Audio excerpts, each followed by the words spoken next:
कल election commission से मुलाकात हुई थी। तृणमूल पर कब्जे की लड़ाई में बागी गुट की ऋतुव्रत बैनर्जी जाकर के मिले थे और फुल बेंच उनसे मिली थी। तीनों चीफ इलेक्शन कमिश्नर और बाकी दोनों चुनाव आयोग भी उनसे मिले थे।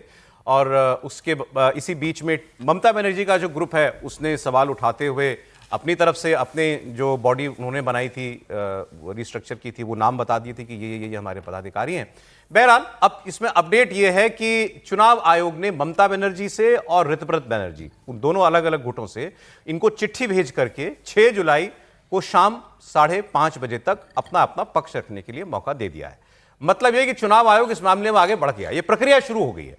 अब जल्द आप ये उम्मीद कीजिए कि चुनाव आयोग ये फैसला कर देगा कि पार्टी और पार्टी का नाम और पार्टी का सिंबल किसका है। अब लड़ाई उसी बात की है। ऋतुव्रत बैनर्जी कहते हैं मेरे पास जीत का राय 80 में से 65 विधायकों का समर्थन है, मेरे पास लोकल बॉडीज में भी ज्यादातर लोग 2/3 से ज्यादा हमारे साथ हैं। तृणमूल कांग्रेस की तरफ से ममता बनर्जी, उनके पास अब ज्यादा लोग बचे नहीं हैं, आजकल बहुत वोकल है। महुआ मोइत्रा, अभिषेक बनर्जी दिखते नहीं हैं, कल्याण बनर्जी, कुणाल घोष, यही लोग ज्यादा हैं। तो उनकी कल एक अहम मीटिंग भी हुई थी ममता बनर्जी की, क्योंकि कल इलेक्शन कमीशन में यहाँ मुलाकात चल रही थी बागी गुट की, तो उसकी भी तस्वीरें होंगी आपके पास, वो दिखा दीजिएगा। अभिषेक बनर्जी पहुंचे, महुआ मोइत्रा पहुंची, कल तो जया बच्चन भी पहुंची थी उनसे मुलाकात करने के लिए। जया बच्चन जी समाजवादी पार्टी की सांसद हैं, वो तस्वीरों में आपको नजर आएंगे। तो जया बच्चन जी भी ममता जी से मुलाकात करने के लिए पहुंची थी, लेकिन वो मॉरल सपोर्ट के अलावा और क्या ही सपोर्ट देंगी उनको, क्योंकि मामला भी इलेक्शन कमीशन के पास चला गया है। तो अब इसमें जैसा जया जी गई सपा से, तो ममता जी की तरफ से बोलने वालों में उनकी पार्टी से ज्यादा और दूसरी पार्टियों के लोग सामने आ रहे हैं। अब संजय सिंह जो आम आदमी पार्टी के सांसद हैं राज्यसभा के, उन्होंने कहा कौन सा न्याय है। वो महिला जिसने लड़के इतनी जद्दोजहद के बाद अपनी मेहनत से अपने हाथों से एक पार्टी बनाई, आज उससे पूछा जा रहा है बताओ कि तुम्हारा क्या दावा है इस पार्टी के ऊपर, इस दल के ऊपर। संजय सिंह,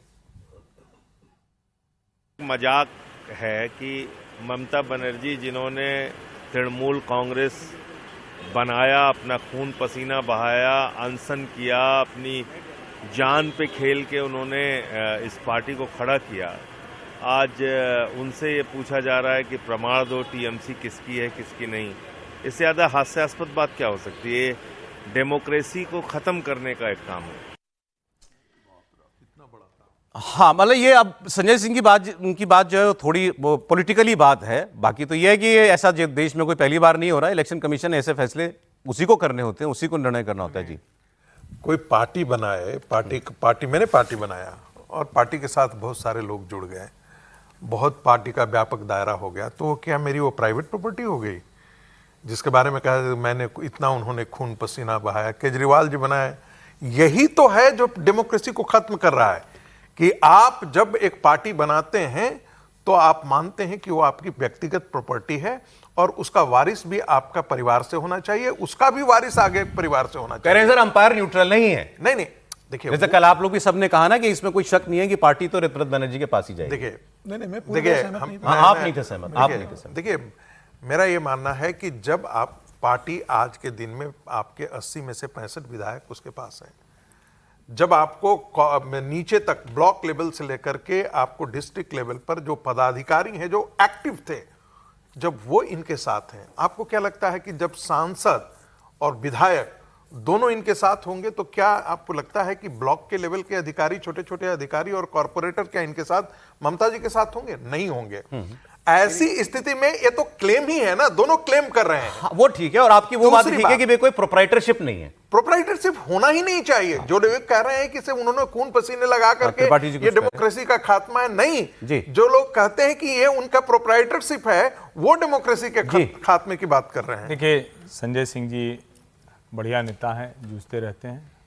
अरविंद जी का मन हुआ तो उन्होंने सुनीता केजरीवाल जी को मुख्यमंत्री जैसी भावभंगिमा में बैठा दिया, लेकिन पार्टी तो ऐसे नहीं चलती है। पार्टी कैसे चलती है? हर पार्टी का भारत के चुनाव आयोग के नियमों के तहत उसके दायरे में जया बच्चन जी वाली तस्वीरें ले लीजिए, कॉन्स्टिट्यूशन होता है। तृणमूल कांग्रेस ने पार्टी कॉन्स्टिट्यूशन का पालन नहीं किया है, ऐसे जो चुनाव आयोग की तरफ से खबरें आ रही वो एक है। नंबर 1। नंबर 2, जितने पार्टी के पदाधिकारियों का, जिसको आंतरिक लोकतंत्र कहा जाता है, उसका पालन हुआ क्या? तो पता चला कि पार्टी में कोई चुनाव ही नहीं हुआ, कोई फॉलो नहीं किया, ना नॉमिनेशन हुआ, ना विड्रॉल हुआ, ना सर्वसहमति बनी, सिर्फ और सिर्फ कह दिया गया कि ये हो गया। नंबर 3, ये ऋतुव्रत बनर्जी की अगुवाई में जो टीम बनी है, इसने बाकायदा चुनाव कराया है। आप इसको समझिए, इसने बाकायदा चुनाव आयोग को बताया है कि हम ये कर रहे हैं, ये हमने किया हुआ है। और अगर ये सारी चीजें फॉलो होंगी तो फिर और कुछ आपको करने की जरूरत नहीं पड़ेगी। चुनाव आयोग कहेगा आप अपने पार्टी कॉन्स्टिट्यूशन को ऑनर नहीं करते हैं, इसलिए आपके पास ये पार्टी नहीं रह सकती। और ये बड़ा सीधा सा नियम है, इसमें कोई बट नहीं है। पार्टी कॉन्स्टिट्यूशन सबसे ऊपर होता है। अगर विवाद नहीं हो रहा है तो चाहे जो करे, भाई लालू जी तेजस्वी जी को बना दे रहा है, लेकिन कल को अगर राष्ट्रीय जनता दल में विवाद हो जाए तो फिर क्या होगा? मुझे तब कल कहेंगे ना लोग कि हुआ है कि नहीं हुआ। जो बात आप कह रहे हैं मेरी जानकारी में नहीं था, कल शाम प्रदीप जी ने बताया पक्ष वाले प्रोग्राम में, वो भी यही बात कह रहे थे कि महाराष्ट्र वाली पार्टियों में जो टूट हुई वो मामला जब सुप्रीम कोर्ट में गया तो इलेक्शन कमीशन ने वहां अपने जवाब में ये कहा कि इन पार्टियों के अंदर कोई इंटरनल डेमोक्रेसी नहीं है, यहाँ चुनाव भी नहीं होते। तो ये जो ममता जी ने अपने पदाधिकारियों की लिस्ट भेजी है वो कितनी मान्य है, कितनी वैध है, इस पर सवाल है। ये बिल्कुल महाराष्ट्र के मामले में ये बात सामने आ चुकी है एक बार। तो क्या अब यहाँ, लेकिन अब वो सारी नजीर, वो सारे प्रेसिडेंट्स ममता जी के सामने भी थे, ऋतव्रत के सामने भी थे, तो दोनों ने अपने अपनी तरफ से उसका कोई काट ढूंढने का प्रयास किया होगा। नहीं, लेकिन ममता जी को अनुमान नहीं रहा होगा, वरना रहा होता तो पहले प्रॉपर इलेक्शन करा चुकी होती। जैसे इलेक्शन करा के करती तो उनका पक्ष मजबूत हो जाता। वो इलेक्शन नहीं करा, कागज पे ही होते हैं इलेक्शन। ये बात ठीक है कि प्रोप्राइटरशिप नहीं है किसी की, और ये मानना कि भाई उन्होंने मेहनत से किया, सब लोग मेहनत से ही करते, पार्टी बना रहे हैं तो वो सब लोगों की मेहनत से बनी, वो प्रोप्राइटरशिप वाली बात नहीं है। और चुनावों की बात तो सारे चुनाव होते ही हैं, चाहे सहमति से हो चाहे कागज पर, कागज पे होने की बात, कागज पे होने की बात है। केवल एक फॉर्मेलिटीज कैसे पूरी करते हैं वो सारी पार्टियों का हाल वही है। और अक्सर हम लोग कहते हैं कि पार्टीज में कोई इंटरनल डेमोक्रेसी इलेक्शन उस तरह का प्रोसेस नहीं बना हुआ है, लेकिन ये सब हो रहा है। उनको अपना अपना पक्ष रखना चाहिए। मतलब कानूनी तौर पर देखेंगे तो ऋतुव्रत बनर्जी के पास नंबर होगा तो वो अपना बना ही लेंगे। लेकिन मुझे तो इस बात पर हैरान है कि जब ऋतुव्रत बनर्जी को भरोसा है इलेक्शन कमीशन पे तो और लोग क्यों बहस कर रहे हैं? ये बात ममता जी क्यों नहीं मानती?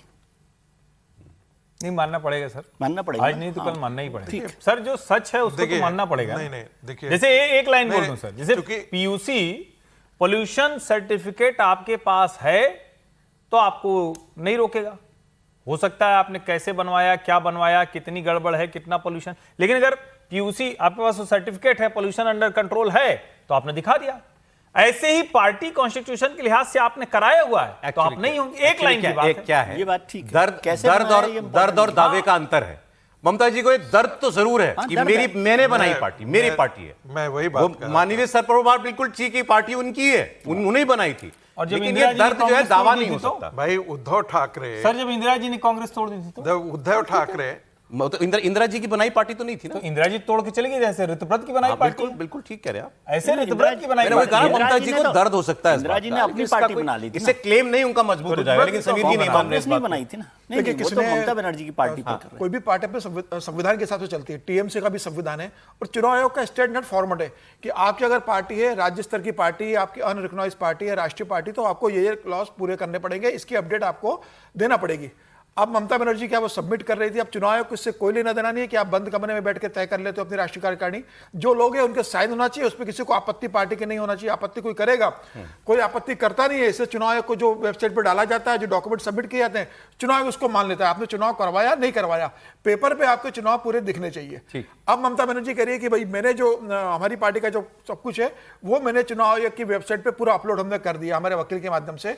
कपिल सिब्बल ने 3 दिन लगातार इनके सारे डॉक्यूमेंट्स तैयार करवाए और वो सारे अपलोड करवाए। कपिल सिब्बल का ये कहना था कि जो गलती उद्धव ठाकरे से हुई थी वो ममता बनर्जी ना करे। वही मैं कह रहा हूं। और वही सारी कमियों को दूर करते हुए तत्काल उनकी बैठक होने के पहले ममता बनर्जी ने वो सारे डॉक्यूमेंट्स वहां लोड किए।